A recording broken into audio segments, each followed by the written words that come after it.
Hello everyone, তো finally আজকে হচ্ছে আমাদের বাড়ি যাওয়ার ডেট। তো এই যে সকালবেলা উঠে স্নান করে পুচকুকে খাইয়ে রেডি করে নিয়েছি, পুচকুকে খাইয়ে দিয়েছি, আর মোটামুটি সব কিছু গোছানো কমপ্লিট। এই যে সব কিছু গোছানো কমপ্লিট, ব্যাগ লাগেজপত্র। তো এখন আমি রেডি হব, চলো যেতে যেতে তোমাদেরকে সবটাই শেয়ার করবো। তো ফাইনালি বাড়ি যাচ্ছি 1 বছর পর, আর বাড়িতে গিয়ে কী এনজয় করি না করি সবটাই তোমাদের সাথে শেয়ার করবো। সো ভিডিওটাকেও স্কিপ করো না। তো আমরা বেরিয়ে পড়েছি রেডি হয়ে এই যে স্টেশন যাওয়ার উদ্দেশ্যে। তো আমরা যেখানে থাকি সেখান থেকে আর কি স্টেশন ওই 40 মিনিট মতো লাগে।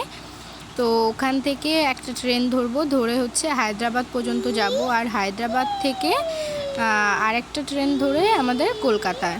তো যাই হোক, এই যে আমরা বেরিয়ে পড়েছি আর ট্রেনটা এক্ষুনি আসবে। আমরা এই যে বসেছিলাম সবাই স্টেশনে। তো তারপর একটু ঈশানের খিদে পেয়ে গেছিলো, তো ওকে একটু কেক খাইয়ে নিলাম। কেক খাইয়ে আমরা আর কি বেরিয়ে পড়েছি।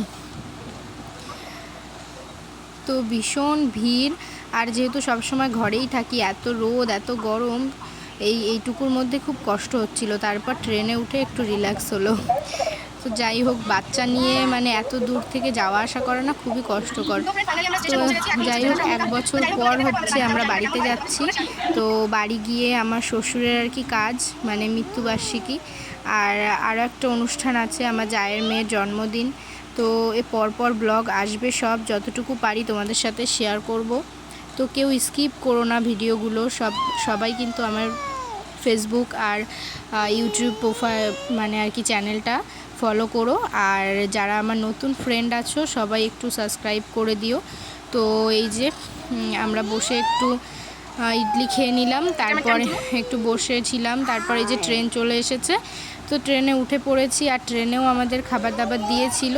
তো এখান থেকে হায়দ্রাবাদ পর্যন্ত যাওয়ার সময় আমাদের কোনো অসুবিধাই হয়নি, কিন্তু বাড়ি যাওয়ার ওই আর কি কলকাতায় যাওয়ার ট্রেনে উঠে একটু কষ্ট হচ্ছিল, কারণ মনে হচ্ছিল সময়ই কাটছে না।